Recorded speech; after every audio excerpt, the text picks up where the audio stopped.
UKLO 1 year masters. No IELTS required up to 5 years visa. High visa success rate. BC మీద case పెట్టచ్చా?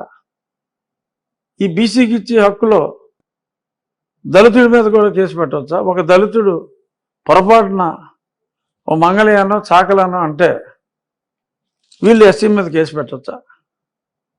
ఎక్కడికి వెళ్తున్నాం మనం? మీరు కేసులు పెట్టుకుని చావండి రానా? అరే అందరూ కలిసిపోయాం, అందరూ హ్యాపీగా ఉన్నాం. అక్కర్లేని హక్కును నువ్వు ఇచ్చి ప్రొవోక్ చేసి మనుషుల మధ్యన కులాల మధ్యన అంతరాలు సృష్టిస్తున్నాయి ఈ చట్టాలు అనేది నా అభిప్రాయం.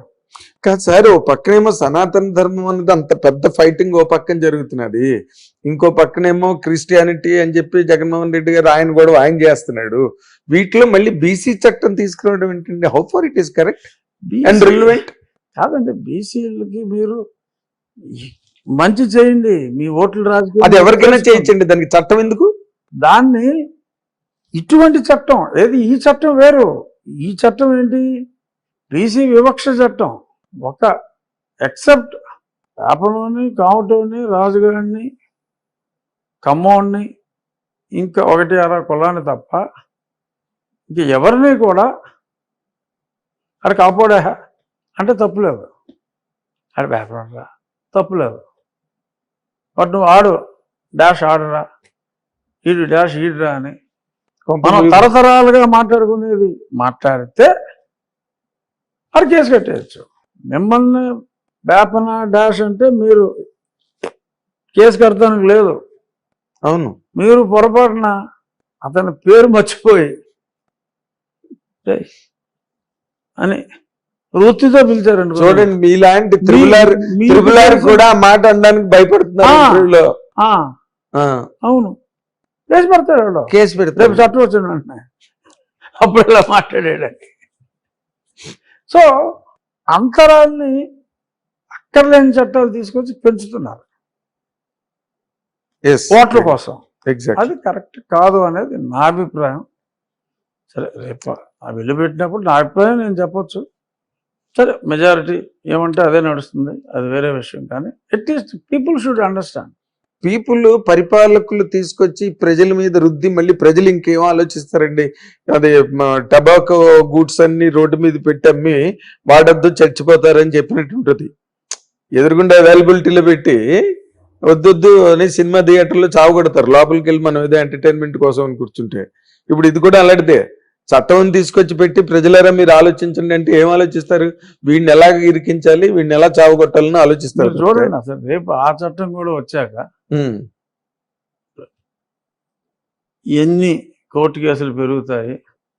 కోర్టులు పెరుగుతాయి, లాయర్లు బాగుపడతారు, వృత్తి బాగా వృద్ధి చెందుతుంది, లాయర్ వృత్తి. మళ్ళీ ఇప్పుడు అందులో కూడా ఇప్పుడు 50% బీసీలు ఉన్నారు కదా, ప్రతి కులానికి హక్కులు ఇస్తున్నారు. ఆ ఇంటర్ కులాల్లో కూడా మళ్ళీ కేసులు కట్టుకుంటారు. అది నాయి బ్రాహ్మణుడు రజకుడి మీద కేసు పెట్టుకోవచ్చు, కానీ గొప్ప రజకుడు యాదవుల మీద పెట్టుకోవచ్చు, ఎవరి మీద పడితే వాళ్ళ మీద పెట్టుకోవచ్చు. ఈ 4 వర్ణాలు మాత్రం గట్టు మీద నిలబడి చూస్తుండం తప్పితే వీళ్ళు మంచి చెడు తెలిసి కూడా ఏమి చెయ్యాలంటే మనం ప్లాస్టర్ వేసుకుని తిరగాలి. ఇప్పుడు ఈ ప్రకాష్ రాజ్ గారు కూడా జస్ట్ ఆస్కింగ్ అని ట్విట్టర్ లో విపరీతంగా పవన్ కళ్యాణ్ గారి మీద ఎగ్నెస్ట్ గా యుద్ధం చేస్తున్నాడు దీని మీద. అదేనండి, ఇప్పుడు ఆయన రాజ్యాంగంలో ఉన్న వాక్ స్వాతంత్రం అనే దాన్ని బాగా ఆయన వాడుకుంటున్నాడు. ప్రకాష్ రాజ్ గారికి రాజ్యాంగం చాలా బాగా తెలుసు. Is a well read person. నాకు చక్కటి పరిచయం ఉంది ఆయనతో. Is a well read person. డెఫినెట్గా ఓకే, కొన్ని అట్లో కొంత ఎక్స్ట్రీమ్ ఉంటే ఉండొచ్చు. మీరు చాలా well read person. Well read being well read and being well expressed are 2 different faculties and aspects. ఇప్పుడు సనాతన ధర్మం అన్న దాని మీద ఇప్పుడు అతను ఏదో డిఎంకేకి ఎఫిలియేషన్ ఏదో ఉన్నది కాబోసు ప్రకాష్ రాజ్ గారికి. ఉదయనిధి మాట్లాడిన దాన్ని సమర్థిస్తూ ఇంకో పక్కన పవన్ కళ్యాణ్ గారిని దుయ్యబడుతున్నాడు. నువ్వు డిప్యూటీ సీఎంవా, యోగివా, ఏంటి, వాట్ ఆర్ యూ అని క్వశ్చన్ చేస్తున్నాడు పబ్లిక్ ప్లాట్ఫామ్ మీద. ఇప్పుడు he also cannot oppose somebody's right of speech కదా. ఇప్పుడు పవన్ కళ్యాణ్ గారిది రైట్ ఆఫ్ స్పీచేగా. ధర్మ సంస్థ మరి హిందూ ధర్మ పరిరక్షణ బోర్డుని పెట్టమని అడుగుతున్నాడు ఆయన. దాన్ని మీరు కూడా సమర్థించారు. నేను సమర్థించడమే కాదు, అసలు వీళ్ళందరూ హిందువులుగానో లేకపోతే ఇంకో రకంగానో సనాతనీయులుగా మారక ముందే నేను 4 ఏళ్ల క్రితం పార్లమెంట్ లో మాట్లాడిన టాపిక్ కదా అది. 4 ఏళ్ల క్రితం 4 ఏళ్ల క్రితం మాట్లాడాను ఈ బోర్డు కావాలని. బట్ దాని మీద ఏమైనా దానికి సంబంధించిన ఏర్పాట్లు కానీ ఏవి ఇప్పుడు కళ్యాణ్ గారు పట్టుకున్నారు కాబట్టి అవ్వచ్చు. అప్పుడు నేను పార్లమెంట్ లో మాట్లాడాను, చాలా మంది నా మీదకి వచ్చారు, ఇదేంటి ఎలా మాట్లాడాను, బీజేపీ వాళ్ళు సమర్థించారు. కాదు మీరు మాట్లాడితే మీ మీదకి రావడం కాదు, మీ మీదకి వచ్చే మాటలే మీరు మాట్లాడతారు. జనరల్ టాక్ ఉండదు మీ దగ్గర. 10 మందిని ప్రేరేపించి ఆలోచింపజేసే మాటలే మీరు మొదటి నుంచి మాట్లాడుతున్నారు. అవన్నీ ప్రూవ్ అయ్యాయి. జగన్మోహన్ రెడ్డి గారి మీద మీరు డైరెక్ట్ గా ప్రత్యక్ష యుద్ధానికే దిగారు, being with in the party. So మీరు ఇంకా ఆయిరత్తులు వరం అంటారు తమిళ్లో, అంటే వేలల్లో ఒక్కడు అన్నమాట. అలాగే ఇప్పుడు ఈ రోజున పవన్ కళ్యాణ్ గారు కూడా ప్రభుత్వంలోకి వచ్చి ప్రభుత్వ పీఠం మీద ఉన్న వాళ్ళు ఎవరు కూడా ఒక మతాన్ని ఓన్ చేసుకుని మాట్లాడలేదు ఇప్పటి వరకు కూడా ఎవరు. బట్ దాన్ని ఆయన చాలా ప్రాక్టికల్ గా is reiterating vociferously on every dais, on every possible occasion. దానికేమైనా మరి నరేంద్ర మోడీ గారు కూడా హిందూ ధర్మ పరిరక్షణ ఆస్పెక్ట్ లోనే ఆయన మూవ్స్ అన్ని ఉంటాయి. దాని గురించి ఏమైనా కట్టుదిట్టమైన ప్రణాళిక ప్రాతిపదిక తయారవుతున్నదండి లేదా? తెలియదు. అది దేశ ప్రధానికి ఒక రాష్ట్ర ఉప ముఖ్యమంత్రికి ఉన్న రిలేషన్. అంటే ఎలియన్స్ పార్టీయే కదా, కూటమే కదా మీరందరూ కాదండి. కూటమి నాయకులు మాట్లాడుకోవటం వేరు, కూటమిలో ప్రతి ఓడు నాయకుడు కాలేడు కదా. అవును, అఫ్ కోర్స్ నాయకుడు. మరి మీ తాలూకుది ఎప్పుడు మేము వినడమే తప్పితే ఈ రోజు వరకు ప్రభుత్వం వచ్చేప్పుడే 4-5 నెలలు అయిపోతున్నదా? 4 నెలలు దాటింది. 4 నెలలు దాటి 4 నెలల 10 రోజులు. అదే 4 నెలలు 5 నెలలు, అదే నేను 4 నెలల 10 రోజులు. 10 రోజులు. మరి ఈ రోజు వరకు కి ఏదో ఒక ప్రత్యేకమైన హోదా కల్పిస్తారని వింటున్నాం. సర్కిల్స్ లో వినిపిస్తున్నది, పేపర్స్ లో రాస్తున్నారు, సోషల్ మీడియాలోని పొక్కుతోంది. కానీ ఎక్కడ మీ వైపు నుంచి అసలు ఏంటి, అసలు ఏం జరుగుతున్నది, ఇక్కడ ఏం జరుగుతున్నదో నాకు తెలియాలని ప్రకాష్ రాజ్ డైలాగ్ లాగా అడుగుతున్నాను మిమ్మల్ని నేను. స్టేట్ రిప్రజెంట్ చెప్పిన దాంట్లోనే సమాధానం ఉంది. ఎలా మాట్లాడుకుంటున్నారు కానీ ఏమీ జరగట్లేదని అన్నారు కదా. నేను అదే సోషల్ మీడియా మాట్లాడుకుంటున్న మాటలే నాకు తెలుసు, ఎందుకంటే సోషల్ మీడియాని ఫాలో అవుతాం కాబట్టి.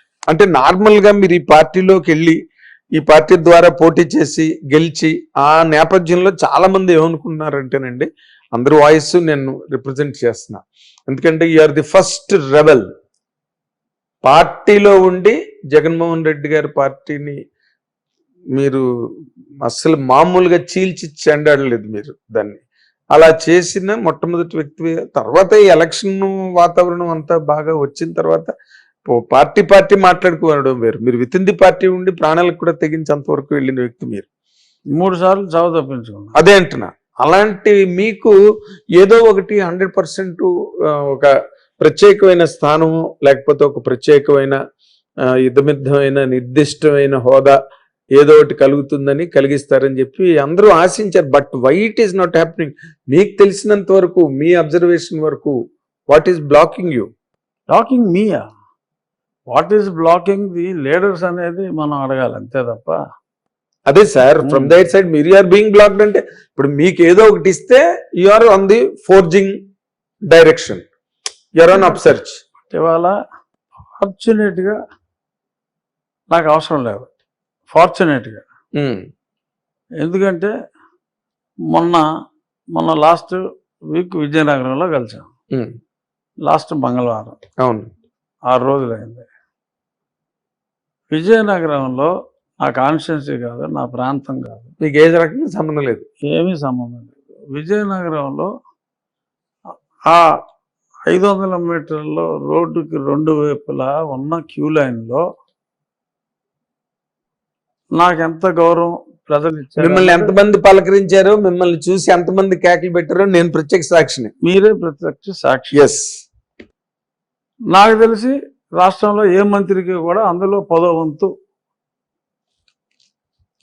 కేకలు కానీ ఇంకోటి కానీ ఉండవు. కేరింతలు కెవ్వు కేకలు లేవు.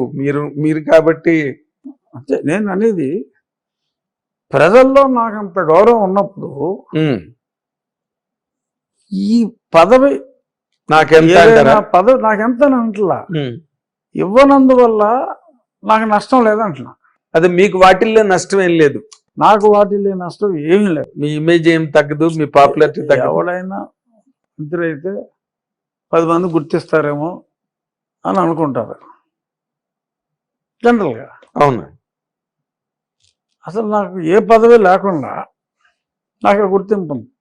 ఈవెన్ నేను ఎమ్మెల్యే కాకపోయినా కూడా నాకు ఆ గుర్తింపు, అదే గుర్తింపు ఉండేది.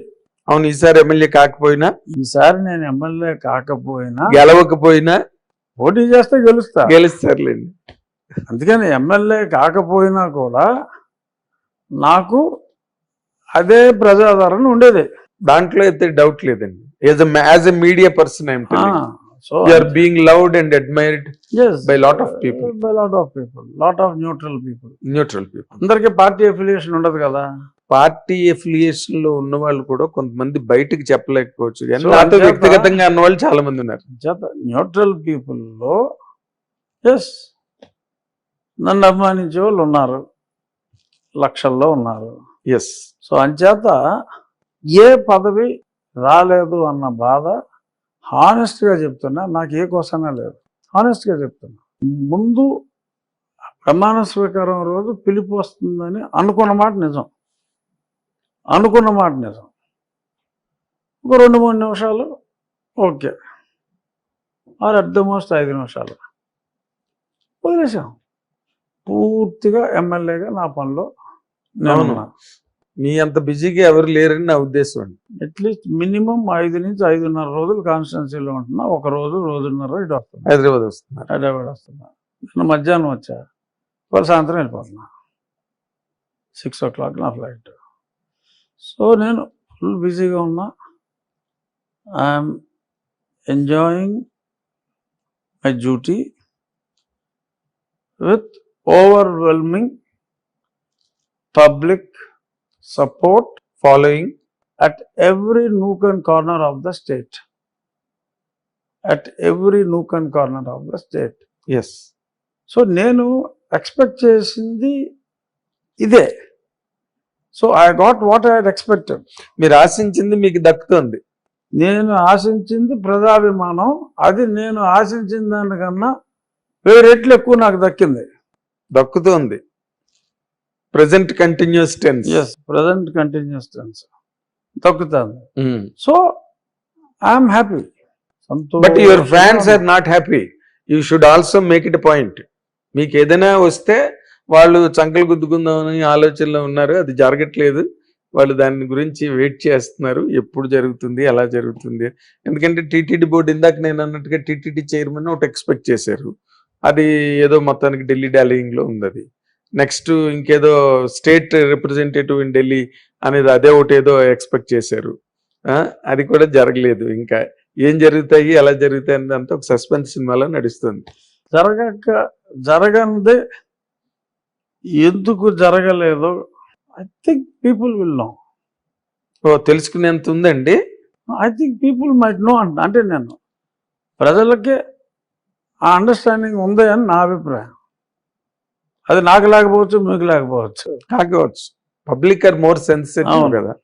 అది డెఫినెట్గా public can gauge after some time. But 100% public తరఫున కానీ మీడియా తరఫున కానీ. But again I'm reiterating, I'm very happy in my present job with the overwhelming public support. Yes, that is the truth అండి. It's a truth all the while. అర్థమైనోడికి అర్థమైనంత. అర్థమైనోడికి అర్థమైనంత. By letter and spirit. Right.